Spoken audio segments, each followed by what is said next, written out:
While most of you will never experience the thrill of sticking a needle and catheter into a chest cavity and swiftly pulling out the needle, of course, there's one particular orifice that bleeds.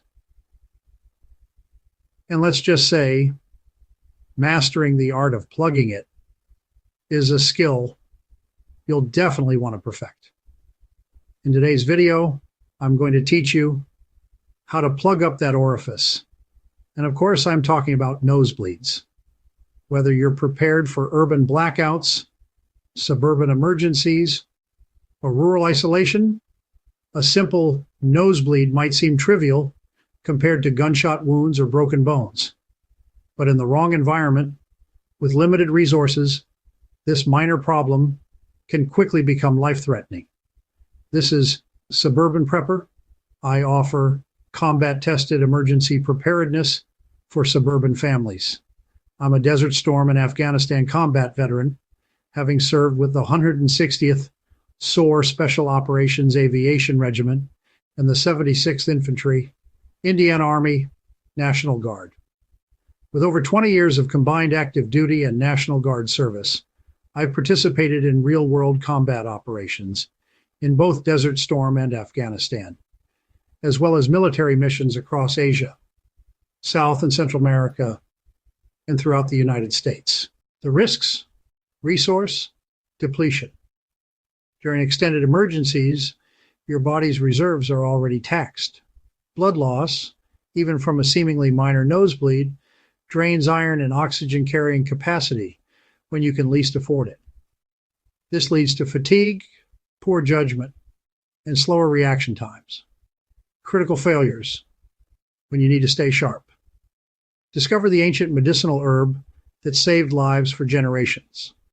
My video, Ancient Survival Herb. Every prepper needs, shows you how to find, harvest, and use this plant when modern medicine isn't available. Infection risk. Without access to proper medical care, any wound becomes a potential infection site. The nasal cavity connects directly to your sinuses and ultimately your bloodstream. Improper treatment can lead to serious infections that require antibiotics you might not have. Operational security. OPSEC. In urban crisis scenarios, the smell of blood can attract unwanted human attention. In rural settings, it can draw animal predators. Either way, you've compromised your security posture. Medical system overload. During widespread emergencies, hospitals and urgent care centers become overwhelmed. Emergency rooms prioritize life-threatening cases, meaning you could wait hours for treatment of a nosebleed, if you can even reach medical facilities.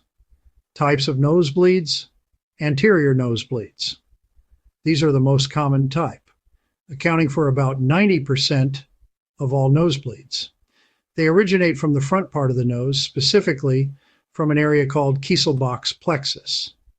This region has a rich network of blood vessels that are particularly fragile. Posterior nosebleeds, less common but more serious. Posterior nosebleeds start from deeper inside the nose, near the throat. These typically affect older adults and can be more difficult to control. They often require medical attention due to their location and the potential for more severe bleeding. Urban scenario: the silent killer. Picture this. You're in your apartment during a blackout. Chaos reigns outside, and you're doing your best ninja impression. Silent, invisible, and untraceable. Then, bam, a nosebleed. Instinct kicks in, and you tilt your head back. One type of nosebleed experience that I see at the gun range and out in woods is the scope nosebleed. From having your face too close to your scope, smashing your nose. It is not only just a newbie mistake. It happened to me once from shooting my .50 cal rifle. Cue the soundtrack of doom, blood pools in your throat. You start coughing like a 90-year-old chain smoker. The looters outside, they now know you exist. Congratulations. You've just turned your apartment into a beacon of vulnerability. Well done, you stealthy genius. But first, stay connected when cell towers and the internet go down. My video secret radio plan preppers use. When SHTF reveals the calm strategy, trusted by experienced preppers to keep your family informed during any disaster. Suburban scenario, the resource trap. Suburbia, where the grass is green and the power is out. An ice storm has you rationing water like it's liquid gold. Then your nose decides to bleed. You tilt your head back and voila. Blood swallowing leads to vomiting. Vomiting leads to dehydration. Dehydration leads to you chugging your precious water supply. Your nosebleed just became a resource-sucking diva. Bravo. Rural scenario. The distance problem. The rural retreat. Peaceful, serene, and 45 minutes from the nearest hospital on a good day. A winter storm hits and your nose starts bleeding. Tilt your head back because, hey, old habits die hard. Blood enters your airway. You choke. There's no one to help, and the nearest 911 operator is probably snowed in. What started as a nosebleed ends with you starring in a cautionary tale for future preppers. The 3 deadly consequences. Airway obstruction. Blood in your throat equals coughing, choking, and a noise level that screams, "Come find me." Systemic poisoning. Swallowed blood equals nausea, vomiting, and dehydration. Your stomach is not a blood bank. Scent trail creation. Blood smells. Predators, human or animal, love smells. You've just sent out an olfactory invitation to the worst dinner party ever. Environment-specific nosebleed triggers, urban challenges. Air quality so bad, it could make a cactus sneeze. Stress levels, higher than your rent. Heat islands turning your apartment into a sauna. Suburban risks, generators puffing out nose-irritating fumes. DIY repairs that turn your sinuses into dust magnets. Allergy season, aka nature's way of saying, got tissues? Rural concerns. Extreme weather that makes your nose feel like it's in a wind tunnel. High altitudes where your sinuses dry out faster than your humor. Wildlife encounters that spike your blood pressure and your nose's bleeding potential. The proven 4-step solution. Secure your environment. Urban, lock doors, stay quiet, and don't bleed on the carpet. Suburban. Alert family without alarming the neighbors. Rural.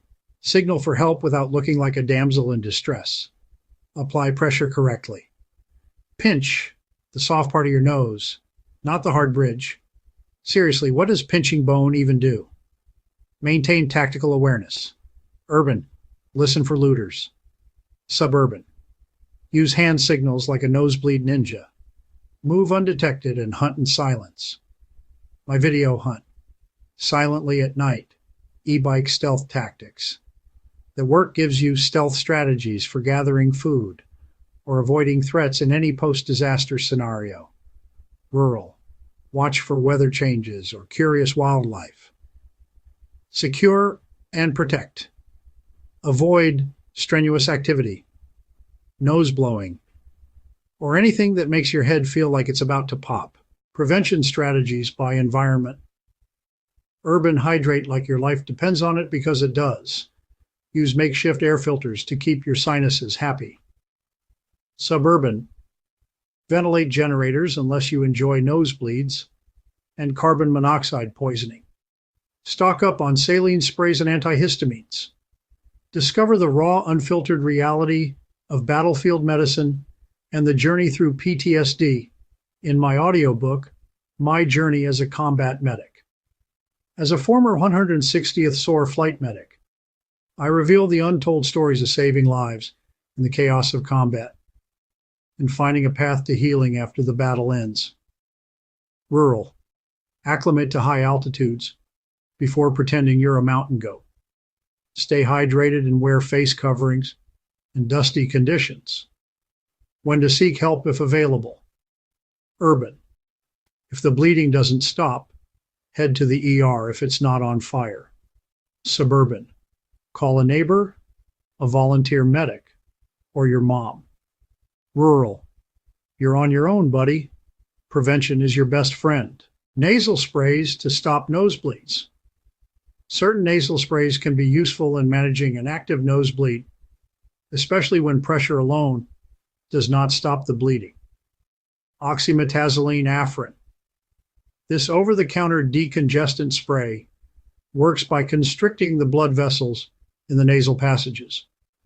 To use, spray a small amount onto a cotton ball or tissue and gently place it into the bleeding nostril.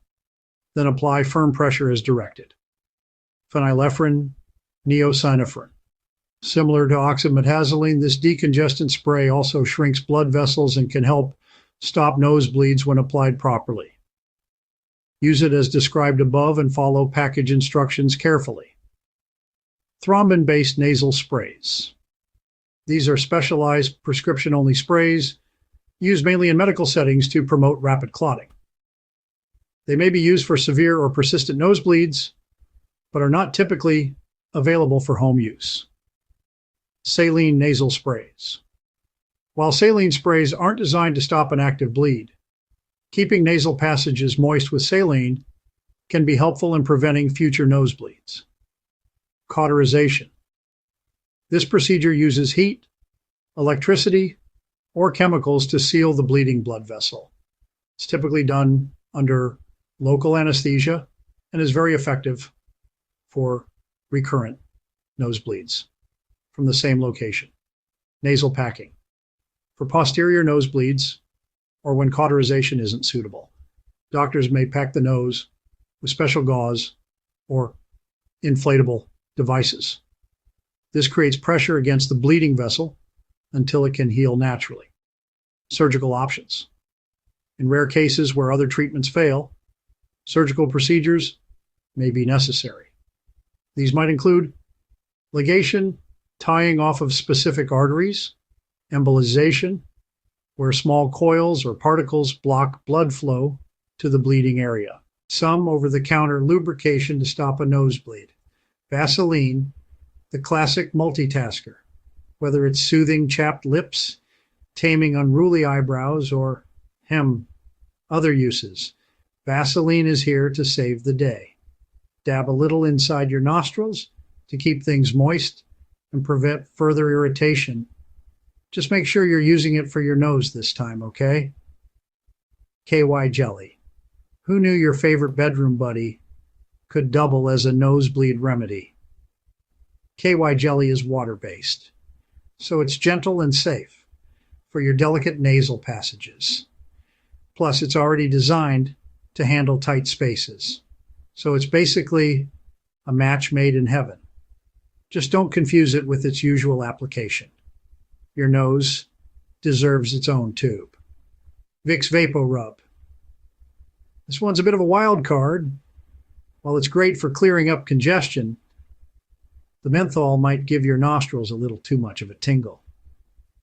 But hey, if you're into that sort of thing, who am I to judge? Just remember, it's for external use only. No deep dives into the nasal abyss. Nosebleeds might seem minor, but in a crisis, they're like that one mosquito that ruins your camping trip. Handle them right, and you'll save yourself a world of trouble. And remember, no matter how bad it gets, a tourniquet around your buddy's neck is not going to stop a nosebleed. This is survival. This is resilience. This is Suburban Prepper.